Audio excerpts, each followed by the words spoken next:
Welcome back to the Forge podcast. I am Nicole Theis, your host, and this is being sponsored by Delaware Family Policy Council, and we're excited today to introduce to everyone the newest member of Delaware Family Policy Council's team.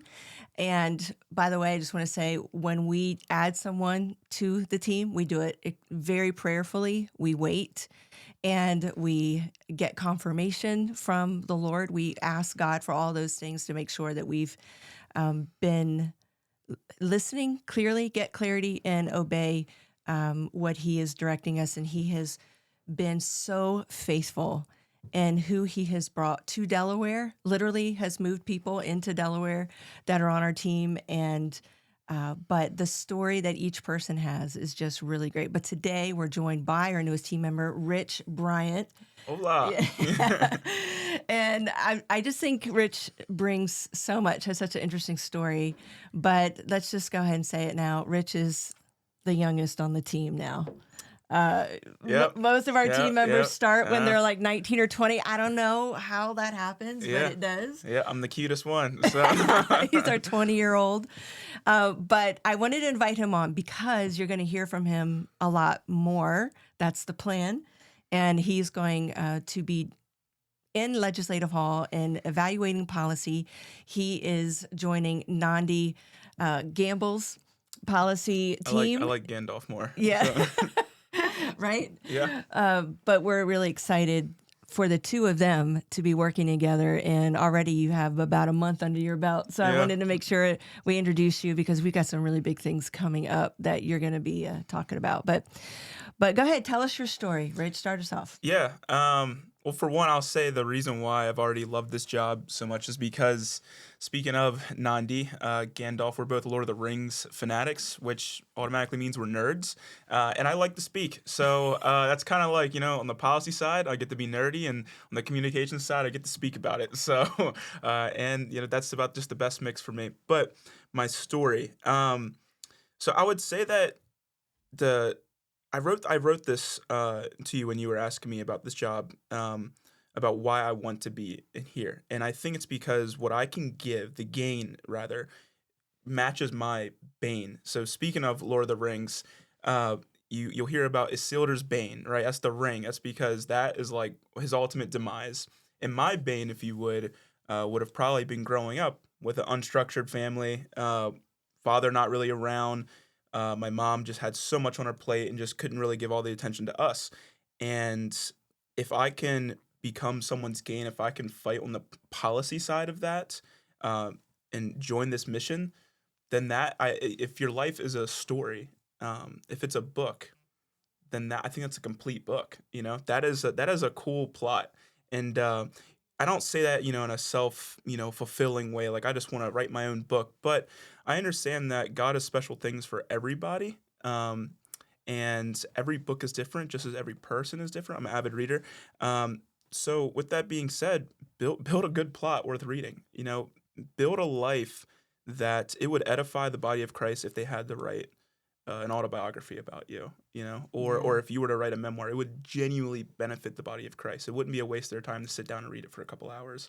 And I believe that DFPC is a great, part of my life to do that. So very intentional. Yeah, I absolutely. like how intentional you are in going at this to build out your story and intentional about who's in your story. Yeah, right? Yeah, absolutely. So we didn't just meet each other out of the blue. I was invited to come and speak to your class when you were in high school. And I don't even know if that was for something, career communications, I forget. Government, something. But I think you were, 16 when we first met? 15 or 16. And what I remember the most is that, I'm best friends with Chris, right? And I just remember him being there. He was like, dude, you got to come here. You got to come here. Just be with me. Because it was like, it's career day. And so I was with them. And that's how I remember meeting you. And I remember just kind of being there, with Chris as a, if you would, as like a plus one for a career day. But it immediately caught my attention because, I realized that this organization was nonpartisan. And as someone who is conservative, that's, I'm not saying that I'm just like relinquishing my conservatism, but what I am saying is that whichever side impacts the family for the better, that's the side I want to be on. And what I've realized is that the smallest form of government, the family, is the most impactful form of government. And if you want to make a real impact, you impact the home. So I remember it just caught my attention immediately. At that age. Yes, yeah, that Yeah. is. So it's why, like, it was like Chris and I. We've always talked about DFPC. We've always, like, wondered what's been going on. Every now and again, I just stopped by, and said hi, and then we kind of just like would kind of retouch a little bit. But yeah, at that age, for sure, it's Yeah. because it's purposeful. It's purposeful. It's not just getting a vote, but it's building a Equipping. culture. It's Yes. building a culture, and That's good. and votes can only go so far, but a culture transcends, and that's what I like. And I can just say, even just being here, for 3 weeks to a month, the culture's already, it's infectious in a good way, and it's contagious as well. So it's a culture that is attractive, but it's also a culture that I want to spread as well. And I'll say this: if we could have half the culture we have in the group of just DFPC inside of Legislative Hall, great things would happen in this state, and that's something worth being a part of. That is really wonderful. So let me just say, I want to talk a little bit about your story. I think it's interesting that you experienced a lot of that family fragmentation that so many do experience, and how hard that can be, and watching how hard your mom worked. Mm-hmm. And you have a brother, right? Yeah. But just experiencing the challenges of that enough that you want to be a part of the solution, and you Yeah. want to be a part of seeing it strengthen. Did I get that right? 100%. I mean, me and my brother, we talk about this all the time, because what's funny is, his girlfriend and my fiance, I don't want to say they had an opposite life per se. Like they had their struggles, especially, none of us grew up rich, none of us grew up well off per se, but I think they had, family structure intact. Mm-hmm. And when we were all together one day talking, and they actually both asked us, like, why do you guys talk about your past together so much? Because me and my brother, we just reminisce all the time together. And when we talk, well over half is just talking about like funny memories. But we both agreed that when you look at a lot of these check boxes, or these filters for statistics, that, like, you'll see if someone grew up without X, they're Y more likely to go to 32 times more likely to go to prison, or this. When we read these things, me and my brother like fit into that all the time. Like we like check off everything: poverty, shelter, like no father, just death, drugs, like everything. And how can you not believe in God after, just not even? We're both going to college. We're gonna be the first ones in our family to do that.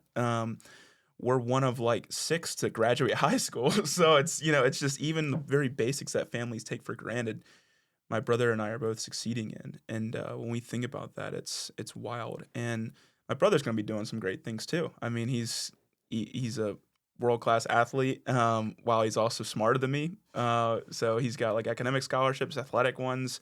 So it's just, yeah, we're blown away all the time. Not our own doings, because honestly, we don't know how we're here. It just happened. And that's because I believe, that's evidence of a divine hand.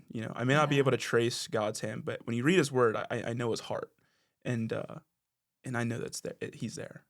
His heart is there with me. So That's powerful. Yeah. What a testimony that's unfolding. Yeah. Yeah. Absolutely. Absolutely. And my mom, even in these last 3 weeks, I think the person, aside from my future wife and God, I think about my mom the most in Legislative Hall. Because when I think there's so many women that are like her, throughout this state, throughout really this whole country, throughout the world for that matter. And if I can influence policy to make her life easier, to gear her life towards God before the government, then that's worth fighting for. And so I think of Aaron, I think of Aaron first and foremost. I don't think about legislators. I think about them second after I think about my mom. And I hope, people can go in there thinking like that as well. Yeah. So let's talk about influencing policy. Yeah. Okay. You've stepped into this mission field of government and you've been learning the lay of the land, and that takes a while. Yeah. And you have been getting a real understanding and a close-up view on analyzing policy. And what is it about the way policy is written and that's dangerous or it doesn't lead to human flourishing as much as maybe the people who are writing it think it does. And I think you said it really is about the end in mind.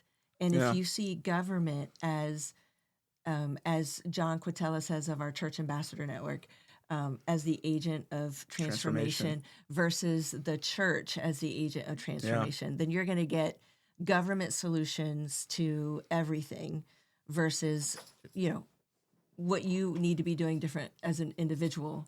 That you're not a victim. I think what we hear a lot is in our policies that are introduced is everyone is a victim, and it really just comes down to who is more of a victim versus how do we give you everything you need to not need the government. That's something you're not going to hear, right? Yeah, absolutely. So now that you've had this time in there, and the goal is to influence policy, and that's really what everyone's goal should be, right? Absolutely. Because it affects all of us.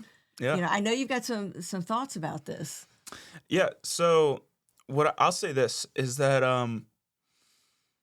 I've never seen more than now how important it is to have just read in your childhood, to be a reader, to understand how, because when you read this bill, I wouldn't say it's easy to read per se.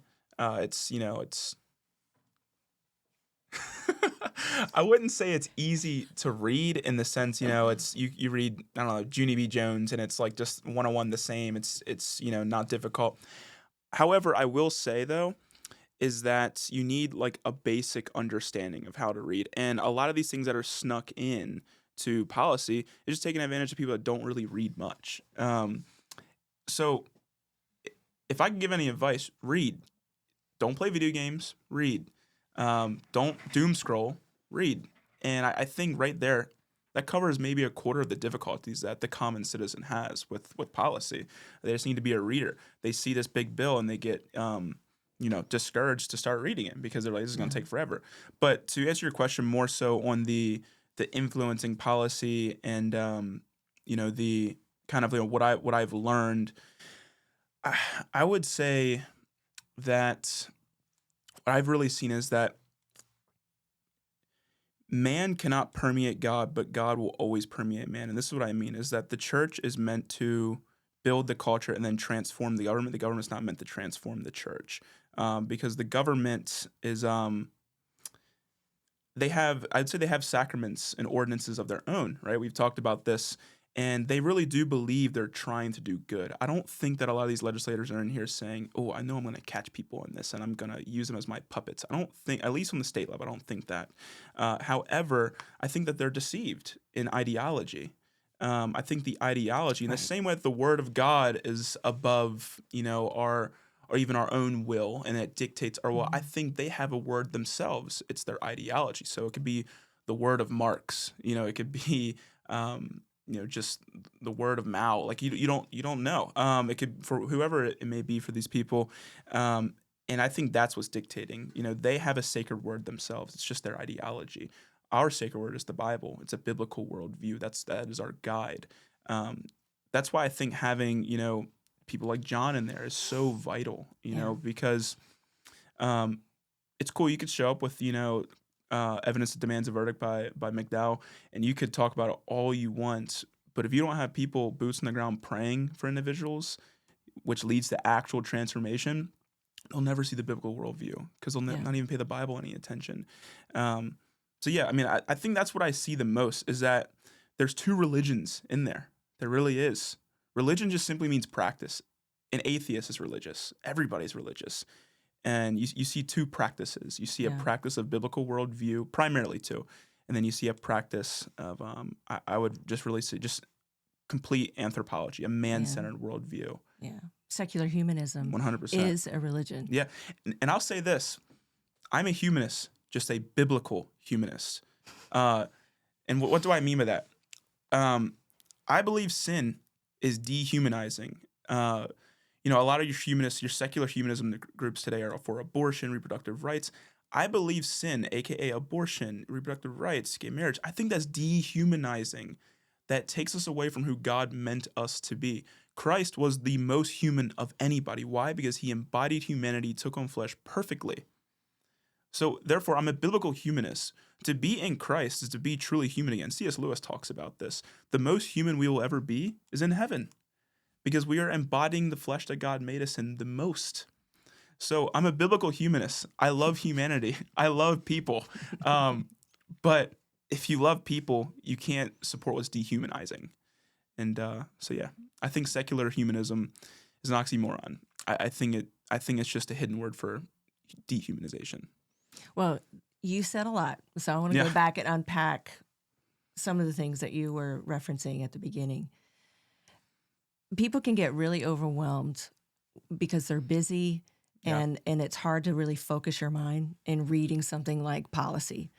And that's really why Delaware Family Policy Council, DFPC, is that's the service that the team offers. The policy team is we're going to assess it, and we're going to run it through our legal channels, and we're going to find what the problem is if we're detecting that there is one, and what is the remedy? What should we do about that? And that's the team that you're on. Yeah. And so we're going to try to distill that as much as possible and communicate that to the people who would really care about what's about to go down. Yeah. And it's a matter of just making sure that people are listening. Yeah. So I want to there's a phrase we always use that I have found that helps when you're feeling overwhelmed by all that's coming at you. Yeah. And it's really evaluating your diet of information. Yeah. Everybody has a diet. You have a diet for what goes into your body physically, what goes into you spiritually, and emotionally. Just the whole. We don't know of a better phrase than to call it a diet. If you want to start to understand more and more about what's going on, you have to adjust your diet and be intentional about what you are letting in, like what you were talking about. Yep. Stop the doom scrolling. Yeah. You got to tell your brain, you got to readjust your dopamine levels, 100%. literally, to be like, no, I'm not going to do this. If I have this window of time, I'm going to be more intentional about that. And that's a daily discipline. 100%. It doesn't matter how old you are. It's a cross-generational daily discipline of not getting hooked in to these black holes. Yeah, 100%. And getting, they're calling it brain rot now. Yeah, No, and it's I can tell you, as someone who has called himself doom scrolling, it's absolutely brain rot. It's like, because this is the thing, is in my mind I'll say, I need to get to reading. I'll keep doom scrolling, and then I'm done doom scrolling, and by that time I'm like, I can't even read 2 sentences because I'm just so used to these 6-second reels. Yes. So how can I sit here for 60 minutes? Yeah. You know? It rewires the brain. 100%. 100%. Yeah. It's bad. So that's the first obstacle that's going to improve everyone's life across the board, right? No matter how old you are. So it's adjusting what's in your diet of information. And we're always offering resources, and our team is a resource because we're going to start assessing committee hearings. Like as they're happening, we're sitting in committee hearings going, okay, this has just went down, or this is what they meant by that. And then we're talking about ideology, right? And everyone has a worldview. But a lot of times, many times, people don't understand what has influenced their worldview. And you mentioned a couple different, dead people. Yeah. We always joke about that. It's really interesting. So many people focus on being influential, and it's always the dead people who are, who stick around the most. So, yeah. But they don't realize just how much of that has gone into their education and what they're reading. And, you've been learning a whole Marxist ideology and didn't even know it. Yeah. Right? Different 100%. Terms are used now. PragerU does a lot of great stuff on this. Yeah. PragerU.com is a good resource for understanding. Explain to me what is socialism? Why is it bad? Explain to me what is Marxism, or intersectionality. Yeah. And we see all of that at play in the policies that are coming out. And because the people who are creating and introducing these ideas have been influenced by this worldview. And so we look at that whole mission field and go, how can we help people understand God's design for human flourishing? That's going to come from people who have a desire to have a biblical worldview, and that's a journey. Yeah. It's not like you 100%. wake up and go, I love Jesus, I have a biblical worldview. Yeah, we were talking about this at dinner. An old saint, and if you said this nowadays, people will go crazy. But God became man, that man could become God. Not in essence, not like we're not Mormons, right? We don't believe we're gonna become mini gods per se, but the character of God. God came down in body flesh perfectly, that in turn we could become Him in His character in our conduct to the very end, so that we are co-heirs. We are reigning with Christ. It's union with Christ, right? And that shapes everything. But it takes time. Salvation isn't just we have a problem with Gnosticism, very I would say retreatist mindset of Christianity. I'm gonna say yes to Jesus and I'm gonna get out of this world. No. We hear it expressed, come Lord Jesus, come. Yeah, exactly. Yeah, Right. exactly. And That's right. the reality is we were talking about this as well at the briefing, is that hell has a gate, not heaven. You won't see that in the scriptures. The gates of hell will not prevail. That means that we must bust down the gate. It's a mission we have to go forward with. It's very basic, imagery here, but we've just missed it. It's like just slid right under our nose. Therefore, it's not about us going to heaven. It's about heaven coming to us, and we are the means, the conduits by which God does that through.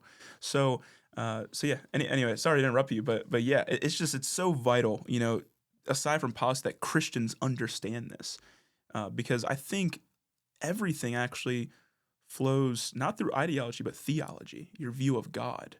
That your view of God shapes your view of people, thus your view of society.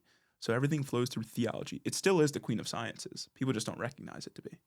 Well, I think everyone listening would agree that you, for a 20-year-old, for a 30-year-old, you're very well read and you like reading.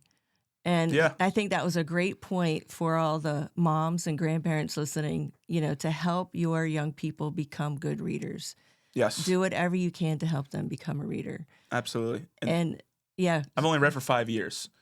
I grew up, like, my mom did the best she could, but there was only so much she had 3 jobs my whole life. I saw my mom from 9 to 11, and I was late for a kid getting to bed my whole life. So I kind of taught myself to read, and I went to school, talked about it, dialogue. I looked like an idiot. Then I got back in the books. This is only like 5 years worth. How much more for people that grow up with parents that teach them to read all the time, right? Don't be impressed with me. I'm like, just because society doesn't read it all, you're in the top 1% if you read 2 books a year. It's not impressive that I've read 12 books a year for 5 years. That's not impressive. That was like rookie numbers in like the 1800s. Yeah, you know what right. I mean? Oh, So I do. yeah, Right. that was someone that was dumb. So Yeah. if I'm smart because I'm dumb in the 1800s, then I don't know if that's worth praising. So yeah. Yeah, there's a whole thing about that, the way that our founding fathers were educated, Yeah. and how young they were, and they had theology degrees, and they were very well-read and smart and understanding, what was really happening. Yeah. Just that could be a whole podcast in and of itself. Yeah, no, for There's sure. so much out there about that. But okay, so to influence and to be an influencer of what's happening around you, it's being aware of these policies that are shaping your family life, whether you like it or not.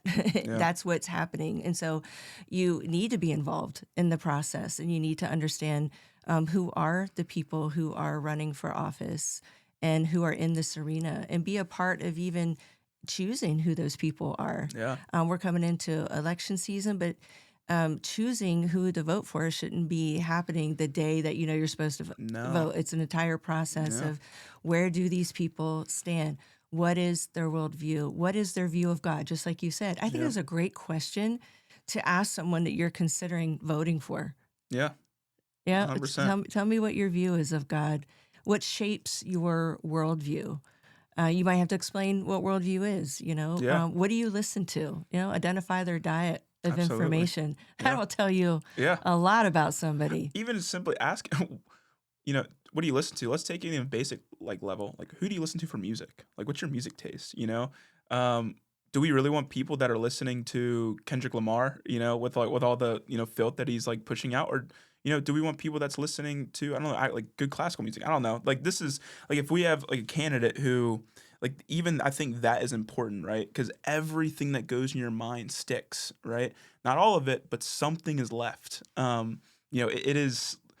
I would say, like the intake of information is like cholesterol. Like, it sticks to your arteries. It just, whether not, maybe not all of it, but there's some type of retaining, right? So that's why I think doing your due diligence as a citizen is at least going to get to know your legislators on a personal level. Doesn't mean you have to be great friends with them or rob them of their time, but you know ask the stupid questions, because if you don't ask the stupid questions, they may pass stupid policy. So, and that's really going to affect you. So, yeah. All right. So we have a lot of different bills that are still active, and Yeah. we have new ones being introduced that we're in the process of analyzing and assessing and distilling. Yeah.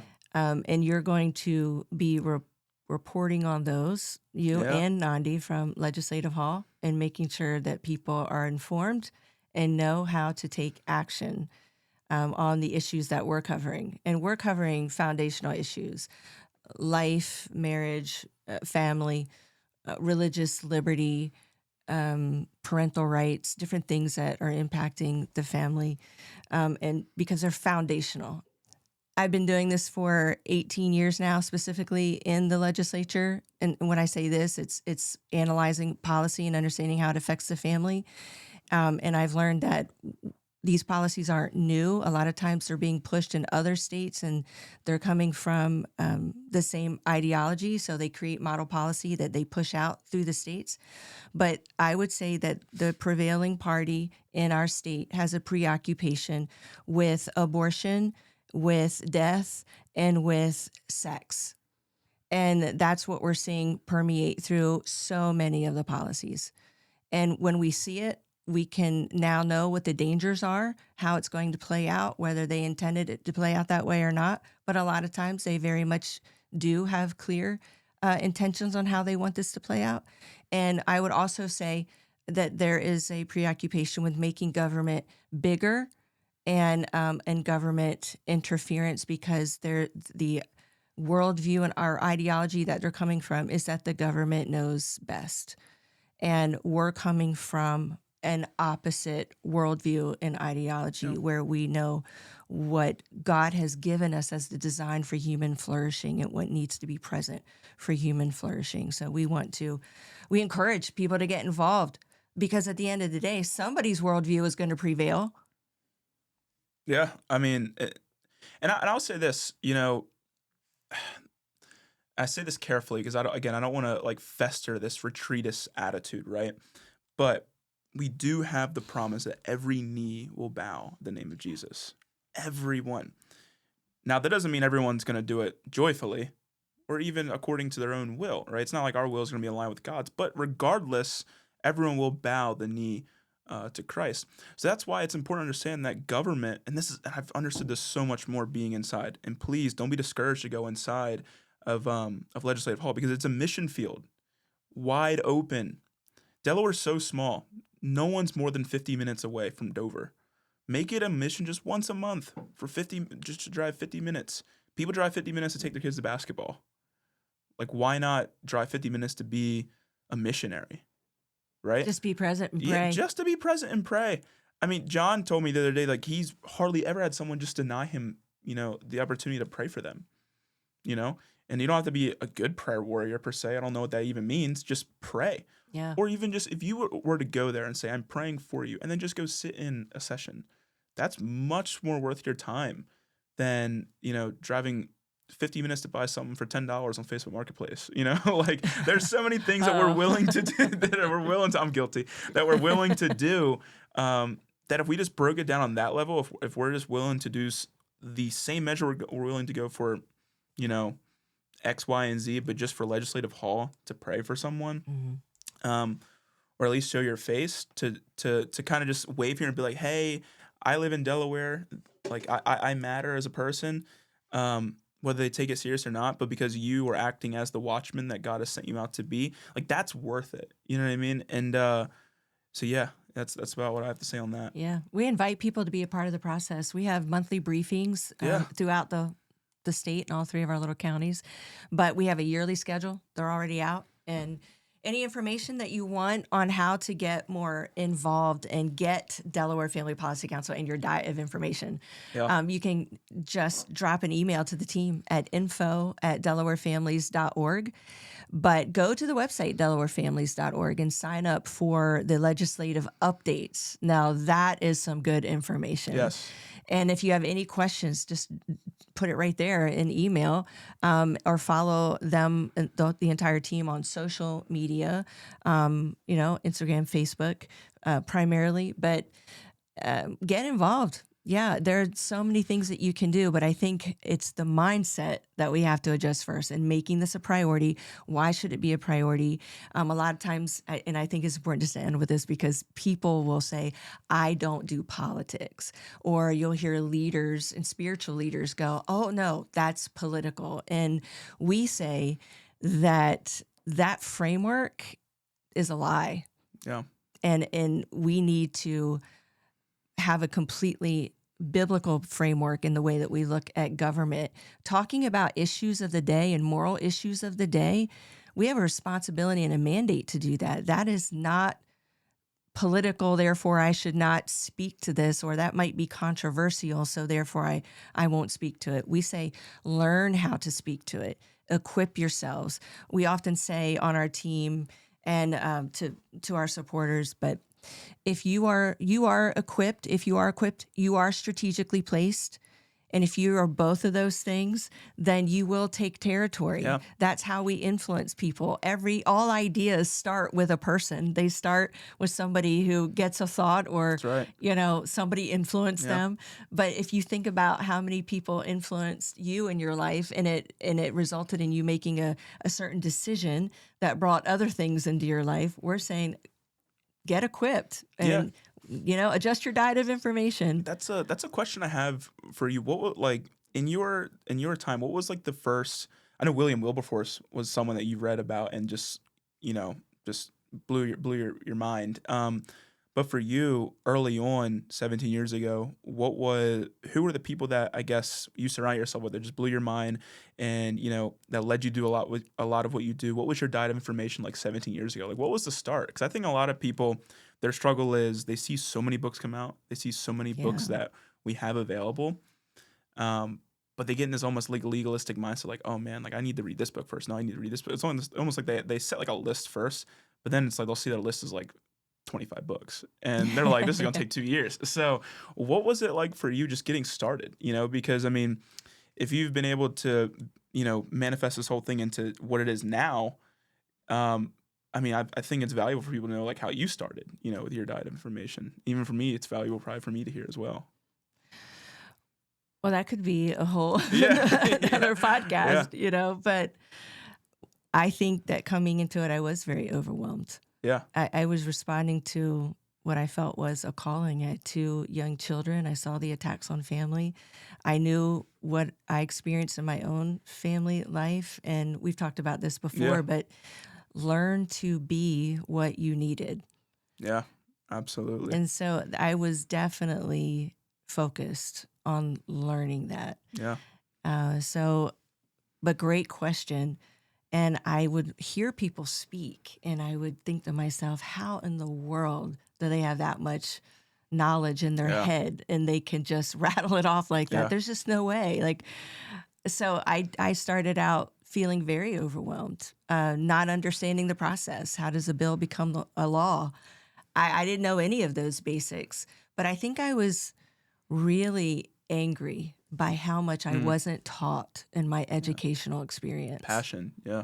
Like, why wasn't I taught this? Why wasn't I taught about William Wilberforce? Why wasn't I taught about the people who stood, Dietrich Bonhoeffer? We were taught nothing about those stories, I know in my entire educational experience. Yeah. Even in Christian schools, never even taught those things. Yeah, I mean, I can, I Or can even, C.S. Lewis. 100%. And I met people in college who didn't even know the name C.S. Lewis until they saw there was a specific course that, no joke, had like 3 people signed up for it. So they didn't even end up doing it. People were like making fun of it. That's how I heard about this at my college. People were like, "Why is there a course for C.S. Lewis writings?" I'm like, there should be an entire school for C.S. Lewis writings. And Right. so I remember having to explain to someone like, "Hey, you like that movie about like the Lion, the Witch, the Wardrobe?" I'm like, "That's C.S. Lewis right there." And but I absolutely agree because in all my school, never heard of Dietrich Bonhoeffer. I didn't even hear about Corrie ten Boom until like. Yeah, Exactly. yeah, I like that, and that's just the most basic, right? Like everyone should be reading that Hmm. book. I didn't hear about William Wilberforce. None of these people. So that was the first thing I did, was adjust my diet. Yeah, And I went to those people that I would hear speak and ask, "What are you reading? What has informed your position?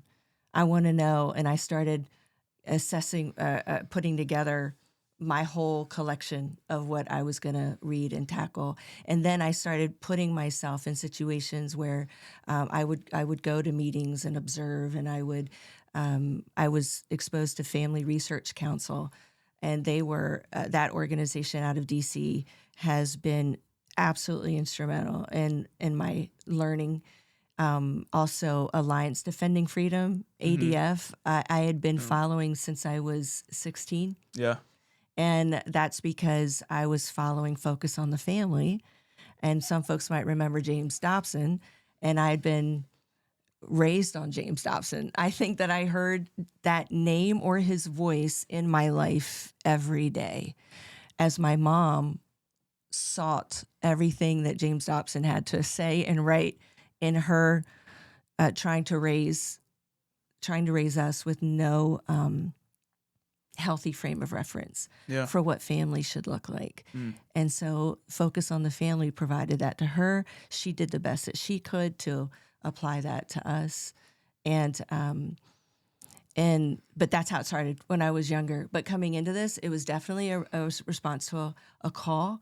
It was nothing I was looking for. I did not want to get involved in this arena. I was raised by world-class boomers who were avoidance about everything. Yeah. That's what we say, the boomer generation. In terms, every generation has a Okay, different boomer. communication style, Yeah. and boomers are definitely avoiders. You just don't talk about that kind of Yeah. stuff. You just don't talk about those things that cause conflict.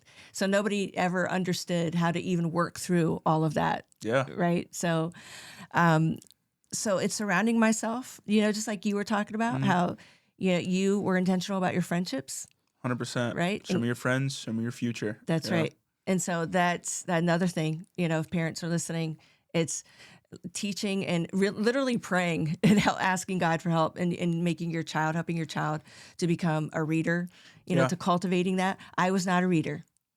I had never read a full book. Mm. And so That's interesting. right? So, But I asked God to make me a reader, wow. and He did it. He answered that prayer. And now there were people who came into my life who had the right diet, and I wanted their diet, and I saw what it did for them. And so I would say early on, that's how it started. So we're continuing in that now. We do read the Yeah. 12 and 15 books Yeah. a year, Yeah. and what we can't catch in reading, we're listening, Yeah. but we're always listening and learning. But the other thing I would say is discipleship, because discipleship and really understanding, I love Jesus. I love my understanding of Jesus, but back then, spiritual formation. And there were some really big holes in my Mm. spiritual formation. And our parents do the best that they can, right? Absolutely. But then we move glory to glory. We take Mm-hmm. what they give us, and then we're going to build on it. So I had people who came into my life who discipled me in my worldview, and I praise God for them. At the very beginning, I had that. Yeah. And that made all the difference. 100%. Yeah. Yeah. So I think all of us, first and foremost, while we're saying everybody should be reading policy, I think everybody should be discipling somebody else. Yeah. I 100. I mean, I think just having the right people, that kind of falls under this, whether it's discipling or your friends, it kind of falls under the umbrella of people. And something that my friend from college mentioned to me is, you see all these like crazy movements that have happened, for better or for worse. A lot of the times it's centralized in like one location with all the people who are friends. it's weird. Like even look at in the 2000s, right? When it comes to the Calvinist movement, whatever your belief is on that, MacArthur, Sproul, Lost, like they all knew each other. They were friends first. Um, it was just one group. That's all it was. Hmm. That just was ready to speak up and ready to, get at a task that they were gifted at, and then for the other one Yeah. to do it. Um, It was one group, the Clapham Circle, that yeah, abolished slavery. yeah, exactly. Yeah, exactly. So it's like a lot of a lot of the times, it's not as much as it's not so much like an idea took over an entire culture. It just a group picked up on one idea and then they took over the culture Right. because ideas, words can't travel, feet can. You know what I mean? And you have to travel places to then speak, and then those minds that attach to it, they then travel places. Yeah. Like feet move. I think words stick. That's what it is. Ideas have consequences. 100%. They So always, yeah, ideas always have consequences. yeah, And that when we look at legislation, it starts with an idea. yeah. And then we have to see where it's going to lead, where it's going to play out. When you follow this mindset, let's say telling children that they can transition their gender and telling them this as early as 2 and 3 years old. Yeah, So you want to play that all the way to its end to see where it leads. yeah, And it's absolutely catastrophic. absolutely. And the path that it puts children on. So that's something that we advise parents to do, is when they hear things like that, is play it all the way to its end. And where is this ideology taking your child? And be 100%. very intentional about who is coming into your child's world to shape that. Absolutely. I mean, Yeah. life is mathematical. There's an equal sign to everything. There has to be an end to something, right? So yeah, and I absolutely agree with that. And I think just on a very basic level of how to be a good citizen is to have good friends, like we were talking about.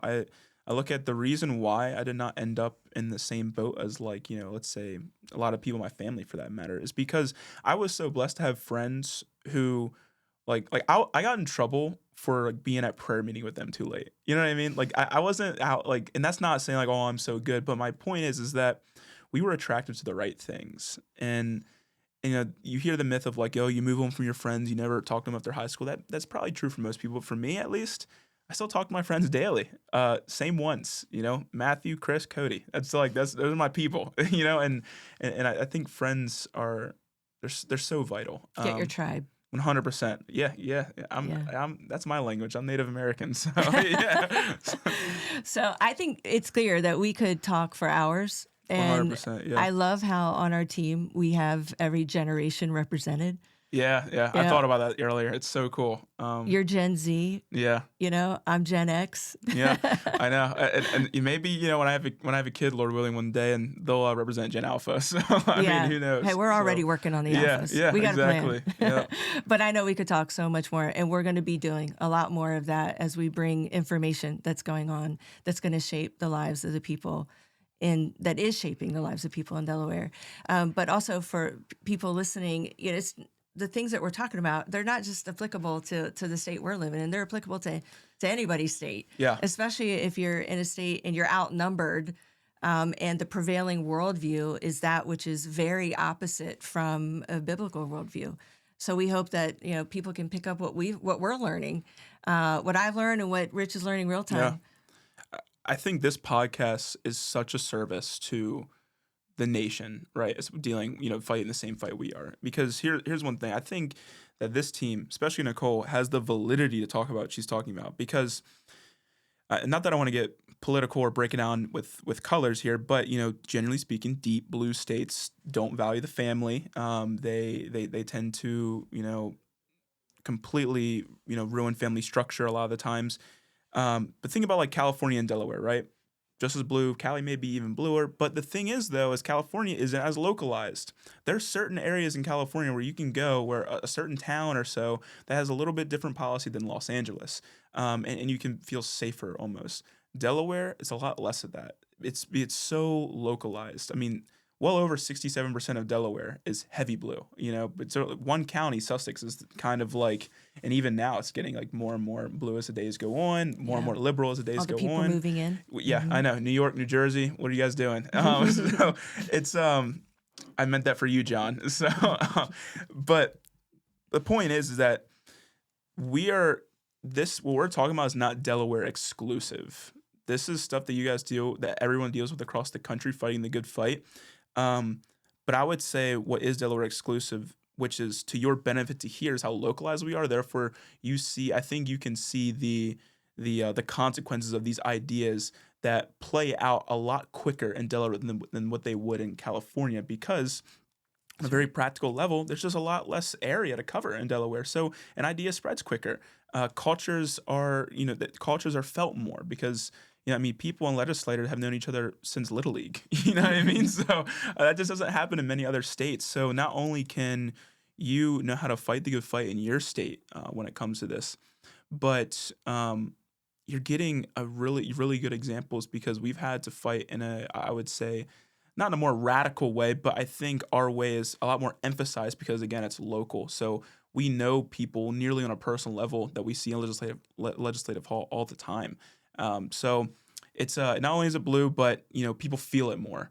So you may be uncomfortable. Well, just know in Delaware, it's we get that uncomfortable feeling. We understand you more than almost anyone else would in the rest of the country. Because we have to see these people every day, not even just legislative hall, but possibly down the street at another restaurant. So, yeah, for sure. Yeah, but this is a service for you guys. Well, you mentioned about prayer earlier on. Yeah. Prayer is really the biggest weapon we have.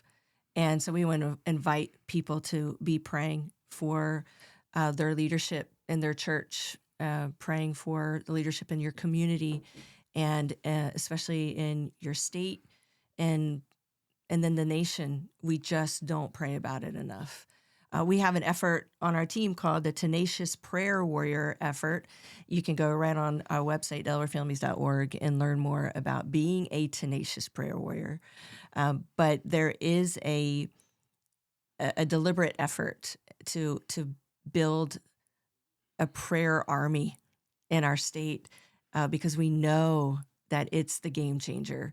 And then you put the right action, principles of engagement behind it, and we know it's the recipe that will transform our state. And when I say transform, it's making disciples. That's what transforms everything around you. That's what transforms an entire community. It all goes back to the gospel and making disciples. That is the glue. That is the ultimate goal of what we're talking about here. And God just has us doing it in the arena and in the mission field of government. We want the entire state of Delaware to see the government, as every Christian in Delaware, to see our government as a mission field, and talk about it that way. 100%. And the scriptures and the gospel, that needs to be your armor, right? I've seen, John and I have talked about this before, but a lot of people, they dog on churches that have become like the state, right? That compromise. And then we tend to dog on a lot of churches that won't get involved with the state. And I think it's because they've seen churches that have gone to the state and they come back with their armor. They come back clad in the state's armor, preaching social justice as opposed to biblical justice, and they get scared. But I do believe, such as TBW, Tenacious Prayer Warriors, when you have a band of brothers together, 2 people from 100 churches, right? That's 200 people praying for your legislators. When you have that much of an infantry going forward, then you can be confident that you're not going to come back clad in the state's armor, but you're going to be clad in God's armor still. So. Well, that's a great place to end, because you and I could go. We could go a lot longer. I know. That's a great place to end it. There's more to come, but I'm excited how God brought us together. Absolutely. It's it's wild. It is absolutely wild, and I'm still trying to process it daily. I'm still trying to process it all the time. Glory be to God. Yep. He is so faithful. Absolutely. All right, more to come. Yeah, absolutely. See y'all soon.